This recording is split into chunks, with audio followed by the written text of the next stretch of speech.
한 발 더 들어가는 고품격 시사대담 뉴스 인사 프라임 시작하겠습니다. 자, 사전 투표가 하루 앞으로 다가왔어요. 또 본투표 일주일째 안 남았습니다. 선거 막판의 판세 분석 이강윤 전 한국사회여론조사 연구소 소장과 이야기 나눠보겠습니다. 안녕하십니까, 소장님. 안녕하세요. 네.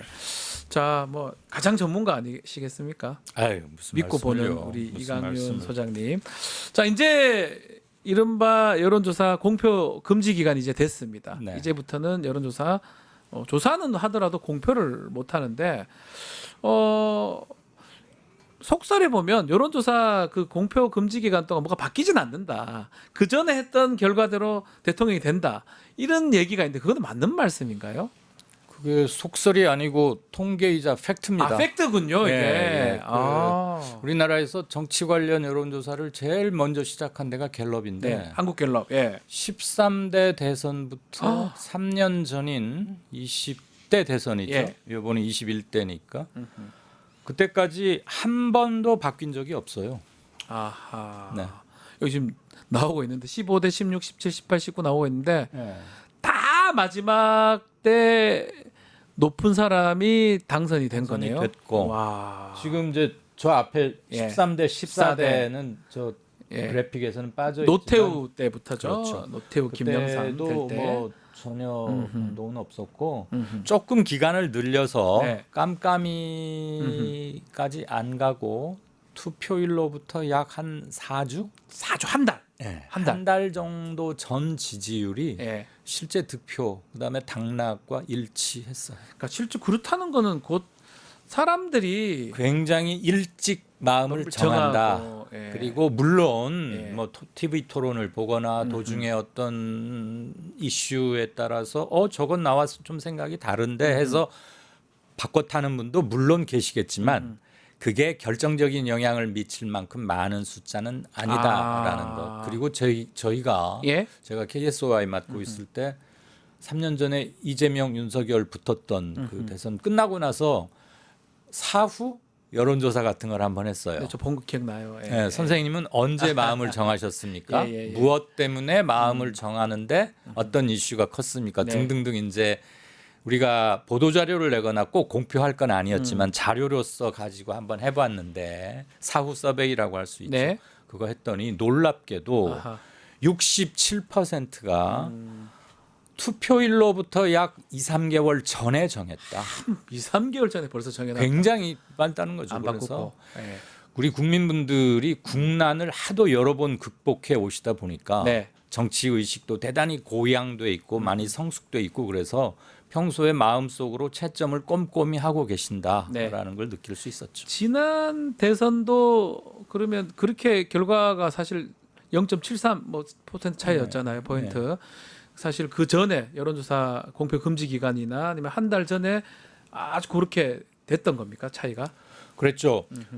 지난번은 0.73% 포인트니까 이걸 여론조사로 알아맞춘다는 건 기적에 가깝고 그러니까요, 맞추는 신기하죠. 게 실은 이상한 예. 건데 깜깜이 들어가기 전에 갤럽 거 보면 윤석열 39, 이재명 38 일당이에요, 진짜. 1% 포인트 차이였어요. 참 놀랍습니다. 네, 그러니까 예. 그것을 제가 지금 뭐 어느 특정 여론조사 기관의 정확성을 말씀드리려는 게 아니고 예. 그렇게 딱 붙어 있는 건데도 실제 깜깜이 들어가고 본투표까지 하고 났더니 큰 변화는 없었다. 그다음에 사실 깜깜이 들어가기 전 1% 포인트라는 것은 우리가 함부로 누가 앞섰네라고 말하기 힘든 숫자거든요. 그 오차 범위 내라고 하잖아요. 오차 범위 내에서도 가장 밑바닥에 딱 붙어 있는 거라서 네. 그거는 뭐라고 판독이나 예측을 하면은 사실 좀 건방질 수 있을 정도로 근접돼 있는 건데 네. 그게 유지가 됐다는 게 신기하죠.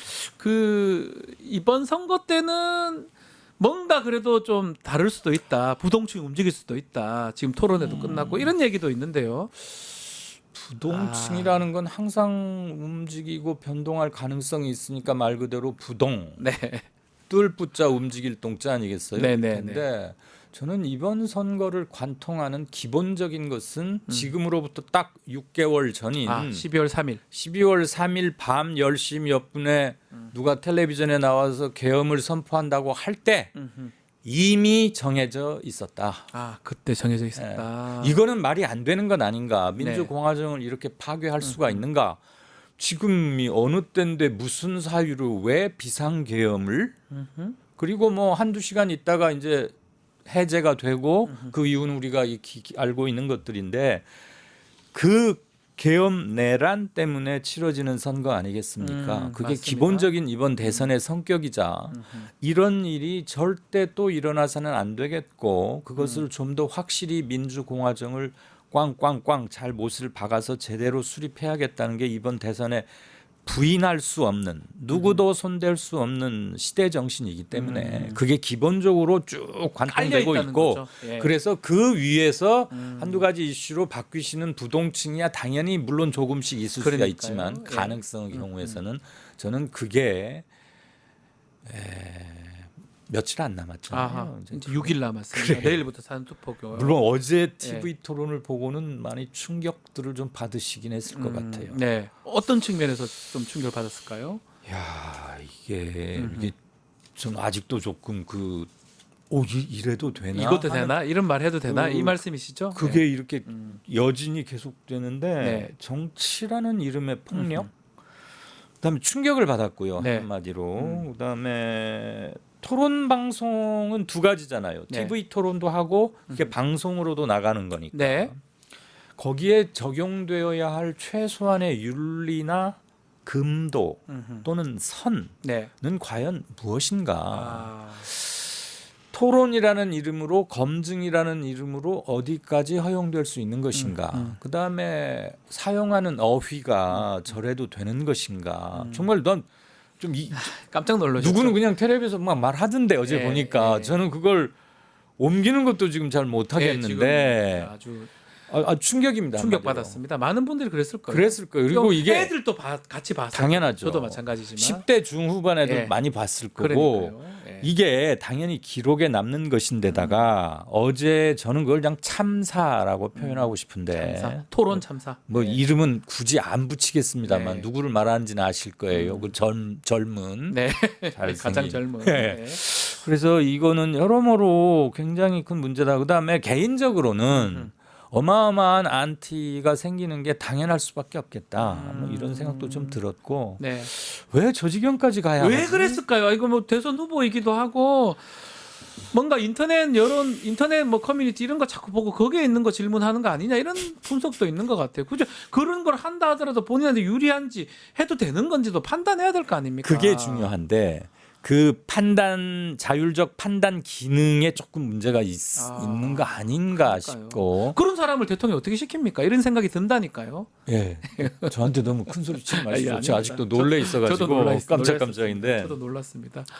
그 뭐 백병전이 될 거라는 예측은 했지만 어제가 마지막 TV 토론이자 깜깜이 들어가는 거고 일주일밖에 안 남았고 더군다나 이번은 계엄 내란 때문에 치러지는 아주 촉박한 일정 네. 때문에 다른 때보다 TV 토론 횟수가 굉장히 줄었어요. 네, 맞습니다. 그래서 중앙선관위에서 하는 요거밖에 없었고 세 번 중에 마지막이니까 온갖 소리가 나올 거라고 예상은 했지만 그걸 완전히 뛰어넘어 버렸다는 거. 그걸 너무 윤리와 폭력 차원에서. 네. 참 충격적이었다. 이렇게 그 토론회 때문에 뭐가 바뀔 가능성은 없다고 보시는 건가요? 그 뭐 1, 2등 등수 차이는 저는 안 바뀔 것 같은데 네. 그 젊은 문제를 제기했던 그 후보의 득표율에는 굉장히 마이너스가 될 건 마이너스가 사실인 것 될 가능성이 같아요. 높아 보인다. 그냥 그건 뭐 진영이나 우리가 그렇게 어려운 거 따지지 않고 상식과 합리와 시민들이 공유하고 있는 가치, 그다음에 우리 공동체가 유지시켜야 한다고 생각하는 모종의 어떤 선 안에 들어와 있는 질서랄까, 그러니까요. 윤리 이런 차원에서 넌더리를 흔들 수밖에 없죠. 그 여론조사 흐름을 좀 짚어보면요. 네. 말씀하신 대로 이번은 내란 관련된 선거기 때문에 이재명 후보가 좀 독주하는 모양새인데 최근에 좀 좁혀진 흐름이 있었지 않습니까? 예. 김문수 후보하고 네. 요거는 좀 튀는 조사라고 봐야 됩니까? 아니면 흐름이 그런 겁니까? 튄다기보다는 튀는 점도 있을 수는 네. 있겠는데 저는 우선 우리가 남이가 라는 대구 경북 영남 지역 그 예. 정서 보수 정서라고 예, 하나요? 그 보수권에 만연해 있는 전통적인 이른바 정치 정서 네. 이런 것들이 좀 막판에 한번 작동 음흠. 재가동에 들어간 것 같긴 해요. 네. 그것의 이유로는 약 열흘 전쯤에 TK 지역 조사한 것과 최근이 많이 다른데 열흘 전에는 민주당 이재명 후보가 앞에 30몇 %, 3자를 찍었어요. 맞아요. 근데 다시 그게 2자로 내려갔어요. 네. 3년 전 대선에서 이재명 후보가 그러니까 대구와 경북에서 얻은 득표율이 대구가 21.3%, 네. 경북이 24%쯤 돼요. 네. 21에서 24, 20대 초반이죠.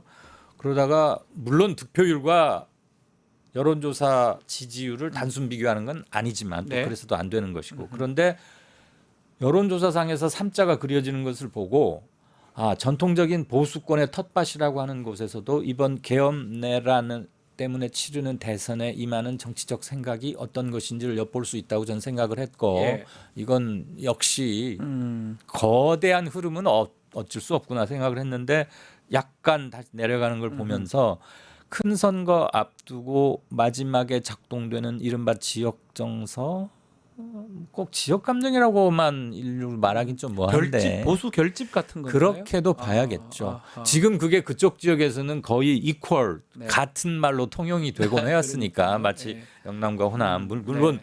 기본적으로는 정치적 지역에 의한 정치색에 의한 결정이 얇아지는 추세이긴 합니다만 아직도 좀 되고 있다.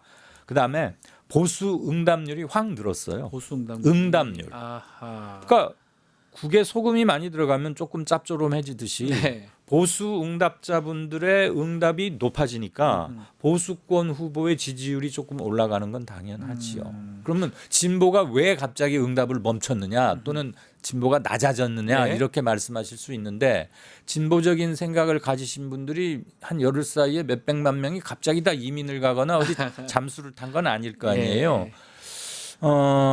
이미 대세는 결정이 된 것 같다. 응답을 좀 줄였다고 봐야 그렇죠. 되겠네요. 응답 욕구가 약간 줄었을 수도 있고 이건 뭐 묻고 자시고 따지고도 할 필요가 없는 대선 아닌가? 이렇게 가는 게 맞다라는 그것도 하나 있을 수 있고 보수 쪽 응답자분들은 자 지금이라도 우리가 뭉쳐 있다는 것을 좀 보이자. 그래서 응답 욕구가 훨씬 자극받아서 강력해졌고 네. 그게 수치로 나타나면 그 봐라 좁혀진다. 우리 죽지 않았다. 이런 것을 과시하고 싶은 집단적 정서가 일부 발현이 됐겠죠. 그 TK 말씀하셨으니까 좀 질문 더 드려보면 뭐 TK TK 잘 모르는데. 아유 전문가신데요.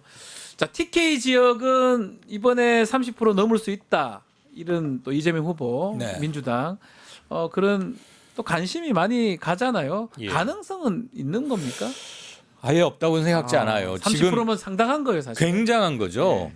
29%가 30% 되는 걸 말하는 게 아니잖아요. 네, 맞아요. 20% 초반대. 초반이 30% 가는 거니까. 그러니까 3년 전에도 이재명 아까 얘기했다시피 21에서 24%를 얻었는데 그게 민주당 계열 후보 중에서는 제일 많이 얻은 거였거든요. 예. 그게 지금 앞이 30자로 그린다는 것은 득표율에서 6 내지 7% 포인트가 늘어난다는 거 아닙니까? 맞습니다. 그거 어마어마하게 어려운 겁니다. 어마어마하게 아니, 대선에서 1% 포인트 차이 내기 얼마나 힘든데. 네네네. 그런데 지금 여론조사들이 26에서 30 살짝 왔다 갔다 터치하다 이선이란 말이에요. 네네네네. 이게 득표율로 환산을 하면 기권이나 모름 무응답 빼고 그다음에 실제 본투표에서는 기권율 빼고 그다음에 이제 그 방점을 둬서 돌리는 식이 있긴 하지만 네. 그렇게 해보면 저는 한 26, 7, 와. 7, 8, 30은 그냥 섣불리 말은 안 하겠어요. 섣불리 말씀은 안 드리고 예. 싶은 게 만약에 이렇게 했다가 29.9가 나오면 아이고 이강은 틀렸잖아 뭐 이럴 수도 있는 거고. 아무튼 좀 보수적으로 잡는 게 좋으니까 안전하게. 그래서 저는 20% 후반은 거의 확실히 나오지 않을까. 확실히 이게 사실은 TK 지역도 그렇지만 또 부울경 지역도 있고요. 불은 어. 30%가 늘 나왔는데 네. 그리고 민주당의 몇몇 후보 이른바 잘된 공천이나 괜찮은 인물이 나갔을 때는 됐잖아요. 40% 넘기기도 하고 당선도 당선되기도 됐잖아요. 하고요. 여러 곳에서 봤잖아요, 됐는데 우리가. 예. 이번에는 그쪽에서 사자는 그릴 수 있을 것 같아요. 오히려. 까지 그릴 수 있다. 네, 와. 저는 TK 3자에는 조금 자신이 없는데 없지만 PK 부울경은 네. 40.001이라도 사자니까 그렇다면 40을 40 가능하지 않을까? 볼 수 있다. 이런 생각이 좀 들어요. 그러니까 저 질문 좀 드려보면 우리가 캐스팅 포트 얘기를 하잖아요. 그러면 네. 충청 지역 그리고 또 세대별로는 2030이 어떤 선택을 할까? 네. 네, 이번 선거에서는 충청 2030 어떤 선택을 할까요? 일단 2030부터 네. 말씀드리자면 이건 새 정부도 음. 경제 사회 정책을 만들 때 심각하게 염두에 두어야 할 네. 사안 중에 하나인데 음흠. 2030의 남성과 여성의 정치적 성향이 매우 다릅니다. 아, 그 신기해요. 그게 완전 달라요. 정말 예, 문제인데. 놀랍습니다. 그런데 이들이 예. 환경 문제, 음흠. 플라스틱 같은 거 줄이자, 쓰레기 줄이자, 환경 지구 환경 살리자, 지키자 하는 데서는 이 이론의 여지가 없이 완전히 일치해요. 그리고 매우 그쪽에 대한 정서나 민감도가 발전돼 있어도 80% 훨씬 이상이 그 중요성을 하고 실제 행동으로 옮기는 반면 예. 정치적인 면에서는 남자와 여자가 너무 달라요. 특히 20대 남성의 보수화 정도와 네. 20대와 30대 초반 여성의 진보적인 정도는 이들이 과연 십몇 년 전에는 같이 공부를 했잖아요. 학교 짝꿍들이거든요. 그러니까요. 같이 공부한 모둠 사람들. 생활도 같이 하고 예. 있는데 왜 이렇게 달라졌을까? 그거 이제 별도의 주제니까 시간이 우리가 따로 있겠지만 예. 섬세하게 접근해야 한다. 이걸 무슨 꼭 쟤들은 왜 머슴마들은 왜 이렇게 보수해? 이렇게만 접근해서는 안 된다는 문제 해결이 안 되는 예. 것이고 그래서 저는 2030이 리트머스 시험지처럼 어떤 그 표본일 수 있다고 보는 건 좀 위험하다, 어렵다. 예, 집단적으로 예. 경서적으로 굉장히 다른 점이 하나 있고 충청은 과거에 그런 기능을 계속 해왔는데 항상 해왔지 네, 않습니까? 이번에도 비슷하긴 합니다. 음. 그 보면 충청에서 한 49% 가장 최근에 나온 뭐 오늘까지 말해도 되니까 갤럽 거 23, 4일 조사를 보면 충청에서 이재명 후보가 49% 얻고 있어요. 네. 김문수 후보는 뭐 30% 후반이고 이준석 후보가 생각보다는 잘 나오고 있었어요. 어제까지는. 네. 근데 어제 TV 토론 참사 이후로 모르겠어요. 좀 미미하나마 저는 영향이 마이너스 쪽으로 있을 것 같은데 충청은 캐스팅 보트 내지는 바로미터 역할은 충분히 할 것 같고 충청이 캐스팅 보트 역할을 하기에는 숫자 자체가 너무 적어요. 10%예요. 10%. 전체 유권자에. 국민들 중 그래서 유권자 중에 거기가 민심이 어디로 가 있는지를 맛보기 측정하기 위한 가장 좋은 샘플은 되지만 우리가 캐스팅 보트라 하면 팽팽할 때 누구의 결정에 따라서 결정이 어디로 가느냐가 되는 걸 캐스팅 보트라고 하잖아요. 그러니까요. 그러기에는 이번은 1, 2위 간의 표차가 너무 클 것 같다. 아하. 우선 그게 첫 번째고. 그래서 네. 특별히 캐스팅 보트가 있을 수가 없어요. 1, 2위가 딱 붙어서 정말 초박빙의 경쟁을 하는 국면에서 캐스팅 보트가 의미가 있는데 그렇고 캐스팅 보트를 하기에는 충청이 좀 인구수가 적다. 그러네요. 그러나 충청의 표결 결과는 유심히 봐야 되겠다. 자, 그리고 오늘까지 그래도 이 얘기는 하지 않을 수 없습니다. 네. 단일화 변수. 오늘이 거의 마지막 날이라고 봐야 될 것 같은데 단일화 가능성은 어떻게 저는- 보십니까? 끝난 겁니까? 저는 아주 오래전부터 단일화는 안 될 거라고 계속 생각은 해왔는데 예, 예. 하도 신문 방송에서는 쓸 게 없으니까 그 말을 늘 써요. 고정 반찬으로. 그리고 예, 예, 사실 맞습니다. 예. 무엇을 생각하든 항상 상상 이상의 것이 계속 뻥뻥뻥 터져왔던 맞습니다. 계엄 이후 6개월이기 때문에 네네. 뭔 일이 안 일어난다고 말할 수가 없게 됐잖아요. 이제는 네네네. 아니 누가 석방될 줄 알았습니까? 뭐 어쨌습니까? 예. 그런데 저는 어저께를 분기점에서 더더욱 단일화 가능성은 없다고 보고 만약에 단일화를 한다면 이준석 아니면 김문수 두 사람 중에 하나가 그만두는 거 아니겠어요? 네. 그런데 김문수 입장에서는 내가 2위인데 2위가 그만두는 단일화 어딨어라고 말할 거고 이준석은 형님으로 단일화하면은 나를 지지한 표에 조금만 그리 갑니다. 근데 저로 다 단일화되면 받을 것이다. 형님 지지하는 거 거의 다 옵니다. 그러니까 따져보시 정답이 없어요. 그 사람들끼리 싸우라고 방 안에 넣어놔도 며칠 지나도 답 안 나옵니다. 그리고 단일화에 관해서 이준석 후보가 몇 차례 동안 얼마나 강하게 말해왔습니까? 네, 안 그래서 한다고요. 아주 멀리 너무 강하게 얘기를 해왔기 때문에 만약에 이번에 단일화를 한다면 이준석을 앞으로 정치하기 힘들죠. 그런 것도 따져보면 단일화가 좀 어렵다는 거네요. 네. 그리고 단일화? 물리적으로도 불가능합니다. 시간이 시간이 너무 없죠. 촉박해서. 단일화하면 이게 여론에 영향을 미칠 수는 있나요? 달라질 수 있나요? 그거 저는 별로 크지 않으리라고 보는 게 어허. 우리가 조리야? 유권자들이 생각할 때 거기에 뭐 말려 들어가지고 단일화라는 것이야말로 가장 정치 공학 아닙니까? 자기들끼리 딱딱딱 뭐 계산해가지고 네네. 이렇게 하자라는 건데 그게 범보수권 전체 지지자의 총의를 물어서 얼마가 많은지도 정확히 계측하기도 힘들 뿐더러 네.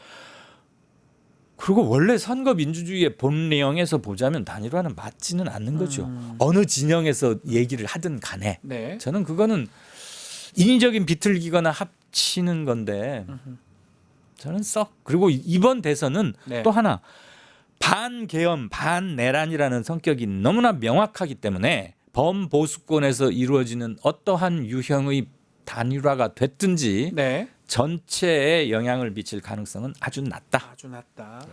또 하나만 더. 하나만 더 예. 현재 여론조사를 종합하면 김문수와 이준석을 합쳐도 네. 1위 후보에 좀 미달이 돼요. 아직까지 뭐 갤럽 하나 옛날에 있긴 하던데 지금 살짝 그건 넘어가는 그랬고 게 그러면 있는데. 단일화는 왜 하냐면 너하고 나하고 우리 B와 C를 합쳐서 A를 엎어먹어 버리면 이겨야 되는데. 이겨버리면 야 한번 하자 이렇게 되고 그걸 바라보는 관전자나 유권자들도 그래? 그럼 우리 진영 전체의 이익을 위해서는 단일화에 대한 나의 부정적인 생각을 약간 덮더라도 약간 누르더라도 그리 가는 게 맞지 않나 해볼 텐데 해도 안 된다는 거 그건 덧셈 뺄셈만 하면 바로 나오니까 예. 답이 더군다나 이 말이네요. 예. 지금 두 후보가 단일화를 한다는 거는 지지층이 일부 겹치는 면이 있어서 제닭 잡아먹기 성격이 있어요. 네. 그래서 플러스 알파 또는 시너지 효과가 작을 수밖에 없는데 아까 말했잖아요. 이리 됐을 때 저리 됐을 때 분산되는 강도가 너무 크니까 그러면 더더욱 할 실익이 적어지는 없다는 거지. 거네요. 마지막 변수, 뭐 변수라고 해야 되나요? 또 다른 변수인 투표율 한번 질문 드리고 싶습니다. 말씀대로 이렇게 심판 성격이 강하니까 투표율이 높을 거라고 보면서도 한편으로는 좀 대세론이 좀 작동해서 투표율이 낮을 수도 있다. 그렇죠. 이렇게 두 가지 의견이 상충되는 것 같습니다. 어떻게 보십니까 투표율? 어제 집계 나왔던가요? 네. 재외 국민들 밖에 사시고 많이 나왔던데요. 79.5%인가? 예. 이게 2012년에 이 제도가 처음 시작됐는데 그 이래로 가장 높았다 네. 그래요. 예. 그리고 아시겠지만 외국에서 투표하려면 돈도 엄청 많이 들고 시간도 서너 시간은 기본으로 들어요. 맞습니다. 자기가 운전하거나 비행기 타거나 뭐 교통수단 이용해서 가야 놀랐던 되고. 게 프랑스는 파리에 하나 딱 있더라고요. 멀리서 뭐 가야 돼요. 파리에 딸랑 하나 있어요. 깜짝 놀랐어요. 프랑스 전역에 흩어져 사실 예, 예, 텐데 예. 저도 물론 파리 이제 하나 있다가 놀랐어요. 주요한 도시 몇 군데긴 예. 하겠지만 예, 예. 파리 한 군데로 오셔야 한다는 예. 거고. 자, 그러면 이분들이 왜 그렇게 높았을까? 이 고국의 정치가 이게 말이 안 되는 거고 분노의 표현이자 네. 제대로 가게 하자는 건데 저는 이런 것들이 당연히 국내 투표에도 영향을 미치리라고 당연히 봅니다. 예, 예. 아유 그분들 저렇게 힘들게 하는데 우리도 해야지 해야지. 하는 건데 진보 쪽에서의 투표율은 저는 예년보다 높아질 거라고 봐요. 또 하나 아니 네. 왜냐 계엄 내에 대한 심판이지 심판 두말할 내리러 가야 필요 된다, 없이 우리가. 그렇지. 예. 그런데 반대로 범보수권에 계시는 분들은 야 뭐 투표할 욕구가 별로 안 일어. 쉽게 말하면 야 뭐 투표해서 뭐 할 낀데 뭐할 낀데? 뭐가 좋노 대구 뭐 되나 경북 얘기네요. 뭐 이런 거잖아요 말하자면. 말긴데. 예, 예. 그러니까 지난번에 3년 전에는 윤 이 두 후보가 붙었을 때 정말 초박빙이었고 한치의 이탈이나 오차도 없이 진영이 총력 결집에서 붙어서 48대 47 그랬는데 이번에는 김문수 후보 보십시오. 당에서의 지지도 별로 못 받는 것 같고 주변에 꽤 유명하다는 국회의원들이 있는 건 나 하나도 본 적이 없고 예. 중요할 때마다 윤석열 씨가 나타나가지고 그 방해만 해요. 뭐 맞습니다. 석방되기도 하고 아랫께는 얼마 전에 보니까 뭐 영화 보러 가가지고 부정선거인가 뭐 사전투표 뭐 선거 부정 그거 봤잖아요. 예, 예. 안 그래도 사람들 복장 터지는데 지금 좀 뭐 하고 있나 싶은 거고. 부정투표 선거 부정의 원인 중에 하나가 사전투표라고 그렇게 힘주어 말하다가 김문수 후보가 며칠 전에는 사전투표 합시다 나도 할 겁니다 이러니까 자기 모순인 거예요. 이상해요. 그 아직도 그런 부정선거에 대한 명확한 입장을 밝히든가 계엄에 대해서 사과를 하고 윤재명 윤 누구야 예, 윤석열 윤석열입니다. 제명 축출 이런 거에 대해서 명확한 입장도 못 밝히고 말이죠. 네. 그런 게 하나 있고 보수권이 또 분열이 됐어요. 김문수와 이준석으로. 이준석이 처음에는 한 4, 5%뭐 이럴 것 같더니 요즘은 8%, 9%도 나오고 하는 거 보면 실제 투표는 한번 까보십시다만 적지 않은 뭐 5%는 분명히 넘을 것 넘어갈 같아요. 것 같아요. 예. 그렇다고 보면 보수는 분열까지 돼 있고 요즘 하는 보수 국힘 후보는 굉장히 지리멸렬 상태고 또 그분이 의외로 무지 잘 뭘 모르시더라고요. 아. 깜짝 놀랐어요. 난 저렇게 예. 모르나. 그래서 이번 선거의 흐름과 맞지도 않고 총 보수 원 텐트조차도 안 됐어요. 텐트가 반명 빅 텐트 만들자고 어쩌고 그랬잖아요. 처음에. 네, 맞아요. 보수 원 텐트도 안 돼. 그 국힘 사람들을 하나로 묶어내지도 못하고 있는 것 같아. 또 어떤 사람은 하와이에 가가지고 자꾸 뭐 돌이나 던지고. 예. 그래서 저는 보수권 쪽으로 투표는 조금 낮아지지 않을까. 그럼 진보에서는 좀 올라가고. 3년 전 20대 대선이 투표율이 77.1%였는데 맞습니다. 저는 그거보다는 한 1, 2% 포인트 낮아지지 않을까. 낮아질 것 같다. 조금 아주 조금 팍 늘어날 것 예. 같진 않고 아니면 그 정도. 내일부터 사전 투표거든요. 예. 사전 투표는 어떻게 좀 올라갈까요? 어떻게 아, 될까요? 그건 올라갈 것 같아요. 근데 토요일이 안 껴 있지 않습니까? 그렇긴 한데 예, 언제 예. 우리가 뭐 요일 가지고 뭐 예전에 토요일 깨 있을 때는 뭐 확실히는 그때 많이 올라갔던 것 같은데 네. 딱 6시부터 18시까지 목금입니다. 내일 네. 모레 내일 모레 네. 이틀간이죠. 사전 투표율도 지난번보다는 좀 더 높을 가능성이 있다. 예, 저는 이렇게 보시면 사전 투표율은 계속 점증 추세인 건 맞아요. 그게 더 편한 거를 사람들이 그렇죠. 아니까 그렇군요. 그게 여러모로 한가지고 좋거든요. 네. 어차피 해야 할 투표라면 해보니까 그게 편한 훨씬 거야. 편해요. 네. 그 점이 있고 투표 한 사람 한 유권자가 투표 하나 하는데 한 4천만 원 나라 돈 들어가거든요. 아 그렇습니까? 예. 굉장히 많이 들어가요. 많이 그거 그냥 들어가요. 뭐 종이 하나 이게 아니니까 예. 우리 다 낸 세금입니다. 예, 우리가 냈던 세금입니다. 그래서 예. 우리의 권리이자 의무이기도 하고 우리가 냈던 돈 찾는 정치적 행사 의사 표현이니까 당연히 하셔야 됩니다. 무조건 해야 된다. 누구를 찍든 예. 투표를 해야 됩니다. 프랑스 하면 우리 맨날 일주일에 3, 4일만 일하고 맨날 주말에는 어디 놀러 가는 애들이라고 생각하지만 네. 프랑스 대선은 늘 주말에 열려요. 아, 주말에 열려요? 투표를 예, 예. 결선 투표 이런 거 일요일에 합니다. 예. 그런데 투표율이 88% 90%예요. 맞아요. 그 페널티 없죠? 호주는 뭐 페널티가 있더라고요. 투표 안 하면. 프랑스는 아직은 저 페널티 없는 있다 소리 걸로 못 들었는데 알고 있는데 호주는 그래도 어디 있어요. 예. 예, 페널티인가 뭐 아니 상금을 주든 게 하여튼 뭐가 있더라고요. 아무튼 뭐 예. 메리트 시스템인지 예, 뭔지 예, 있어요. 예, 예. 예. 근데 우리는 하여튼 없지만 좀 많이 좀 투표를 해달라 이 말씀으로 마무리를 좀 짓겠습니다. 오늘 말씀 잘 들었습니다. 아이고 뭐 잘 알지도 못하는 아닙니다. 다음에 또 선거 할 무렵에 다시 모셔야 될 것 같아요. 이강윤 소장과 함께했습니다. 감사합니다. 고맙습니다. 유튜브 구독하고 실시간 채팅과 댓글을 남기시면 매일매일 7,000TTCO를 드립니다. 참여 방법은 통통물 어플을 다운로드하고 회원가입과 로그인을 해주세요. 마이페이지에서 나의 회원 고유 번호를 복사해주세요. 유튜브 구독 후 실시간 채팅이나 댓글창에 고유 번호를 한 번만 입력하면 준비 끝! 지금 유튜브 채팅과 댓글 쓰기 참여하고 실천 TTCO 받아가세요.